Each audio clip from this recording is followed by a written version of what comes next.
وإياكم إذا مشاهدينا وقائع سحب قرعة كأس العالم للأندية 2025 التي ستقام في الولايات المتحدة الأمريكية العام المقبل بحلتها الجديدة وبمشاركة 32 فريقا يمثلون كل القارات. نذكركم بهذه القرعة وكيف جاءت فيها المجموعات متباينة الصعوبة بالنسبة لعدد من الفرق وسهلة بالنسبة لفرق أخرى. المجموعة الأولى ضمت كل من بالميراس، بورتو، الأهلي وإنتر ميامي.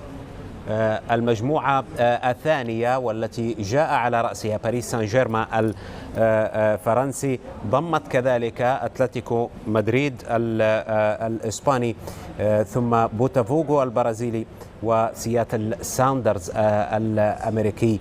لعلها المجموعة الأصعب بين هذه المجموعات. المجموعة الثالثة ضمت كل من بايرن ميونخ الذي جاء على رأس هذه المجموعة، بنفيكا البرتغالي، بوكا جونيورز الأرجنتيني وأوكلاند سيتي. المجموعة الرابعة التي تصدرها فلامينغو البرازيلي، جاء معه كل من تشيلسي، ليون المكسيكي والترجي التونسي.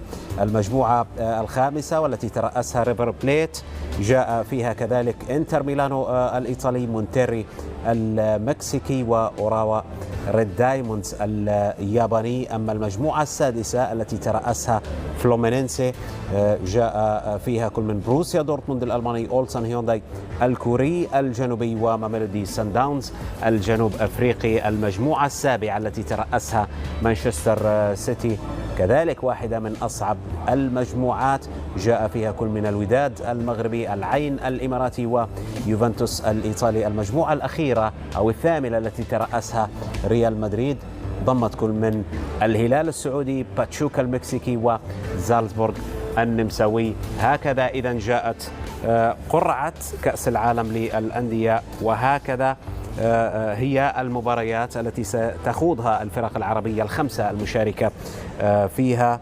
يعني الترجي أشوف برضو أنها مجموعة صعبة نوعا ما، ولكن مع شيء من التركيز. تشيلسي بيعيش فترة مزدهرة مع إنزو ماريسكا، فلامينجو فريق قوي، نفس الشيء بالنسبة لليون المكسيكي. الجماهير المكسيكية هيبقى فيه هناك سيطرة على الملاعب من قبل الجماهير المكسيكية، واحنا عارفين في الولايات المتحدة الأمريكية فيها مكسيكيين فقط لا غير. لا تونس، والمجموعة الأقل صعوبة نوعا ما مجموعة الترجي التي ضمت كل من فلامينغو، تشيلسي وليون المكسيكي.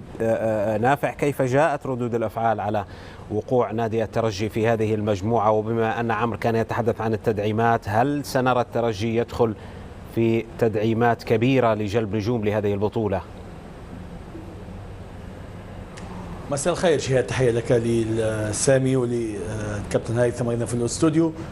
طبعا القرعة جاءت من منطلق أن الأندية المتواجدة فلامينغو، ليون المكسيكي، تشيلسي، نقول رحيمة نوعا ما بالترجي الرياضي التونسي الذي كان هدفه هو التشريف الكرة التونسية والعربية والإفريقية من خلال التواجد في هذا المونديال التاريخي لأول مرة، كأس عالم للأندية ب 32 منتخب. الترجي هذا سيكون الظهور العالمي الرابع له بعد اليابان 2011، الإمارات 2018 والدوحة 2019.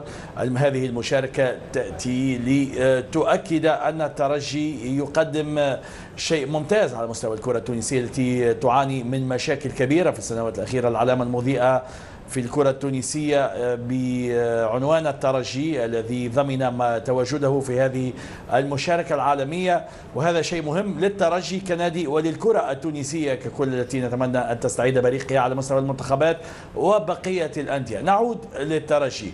طبعا هذه القرعة ستجعل إدارة الترجي تحت ضغط جماهيري. إن كان عمرو يتحدث أنه جماهير الأهلي متطلبة، فسامي يعرف جيدا متطلبات جماهير الترجي. جماهير الترجي لا ترضى بالألقاب المحلية ودائما تصارع وتنازع على الألقاب الأفريقية. يعني بعد التتويج في 2018 2019 بلقبين إفريقيين على التوالي، مشاركات عالمية متتالية، فالترجي الآن يريد أن يتوج بكأس الإفريقية الخامسة، وأيضا أن يتأهل تأهل لما لا للدور الثاني. الأكيد الجماهير في تونس تتحدث أنه فلامينغو، ليون، تشيلسي، الأكيد الترجي ممكن أن يحدث مفاجأة. الترجي سبق له أن فاز في الإمارات على نادي مكسيكي، يمكن أن يقارع ليون. فلامينغو فريق قوي الأكيد، بطل كوبا ليبرتادورس 2022 و2019 ووصيف بطل العالم في الأندية في الدوحة، في كأس عالم للأندية في دوحة 2019. فريق ممتاز، لكن الترجي بأمال كبيرة. أيضا سيواجه تشيلسي في نسخة مميزة مع إنزو موريسكا، هذا الوصيف طبعا صاحب المركز الثاني في الدوري الإنجليزي يستعيد عافيته. الأكيد وأن الترجي النية لدى الإدارة، لدى الفريق، لدى الجماهير أنه التواجد يعد تتويج، لكن من خلال القرعة وأنا أعرف جيدا يعني الطمع الرياضي لجماهير الترجي وحتى الإدارة الترجي أنها بدأت تقول ليش لا، وهو طموح مشروع، لكن شريطة أن يدعم الفريق بانتدابات، لأنه هذا الترجي لا يقدر أن ينافس في هذه المجموعة، لأنه يجد مشاكل في الدوري التونسي، وحتى هناك خوف أيضا من أنه يقدر أن ينافس أو يصل للنهائي على غير هذا الموسم الماضي على مستوى دوري أبطال إفريقيا. فالترجي مطالب بأن يدعم فريقه بعديد اللاعبين في ظل عديد النقائص، خاصة وأنه غير المدرب، غير البرتغالي كاردوزو واستخدم الروماني الريجي كامب. فالترجي الآن كبرت الآمال وآمال كبيرة معلقة على تدعيم الفريق على الأقل للظهور بشكل مشرف ولما لا التأهل للدور الثاني.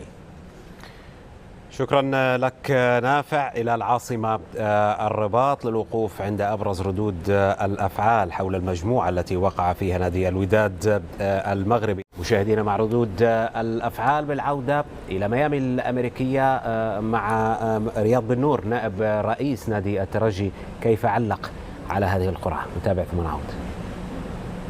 قرعة كل الفرق كل تقريبا متوازنة، كل المجموعات متوازنة، ولكن قرعة الترجي معناها ماهيش المجموعة الحديدية التي يعني لا تهزم. نتخيل اللي الترجي الرياضي التونسي يركز ويحضر أحسن تحضير، ولما لا كلنا طموح وكلنا أعين حالمة وقلوب ترتقي إلى ما هو أحسن إن شاء الله. إن شاء الله.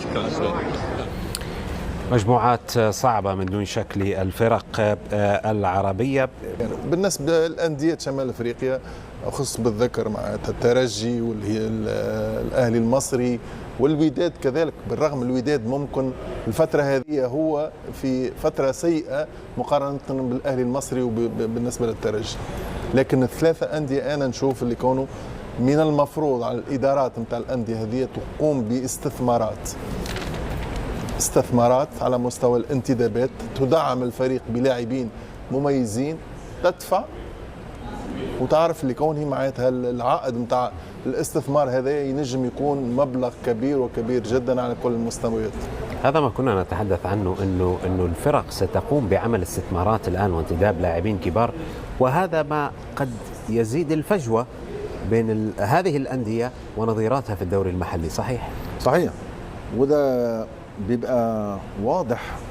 شفنا في السنوات الأخيرة ترجي فارق في الدوري المحلي، الوداد فارق في الدوري المحلي، مع ميلودي سان داونز نفس الشيء، الهلال في الدوري السعودي، وإن كان هذا الموسم بيلاقي منافسة شرسة من فريق اتحاد جدة.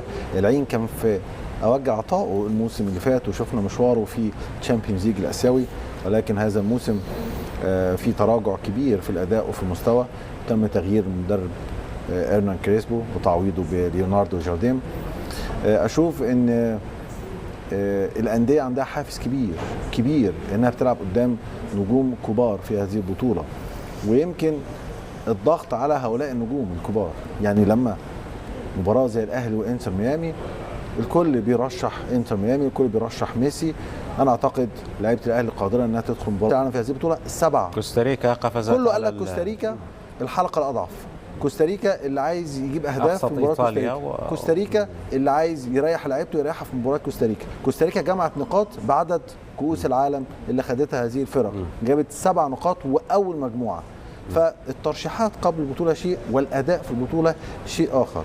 وانا اشوف ان الاستعداد والحافز الكبير لما تلعب قصاد نجم كبير زي ميسي، زي ما تلعب قصاد نجم كبير زي نجوم تشيلسي او نجوم مان سيتي، اعتقد هيبقى حافز كبير للانديه العربيه والافريقيه انها تؤدي اداء مميز وتبذل عطاء كبير.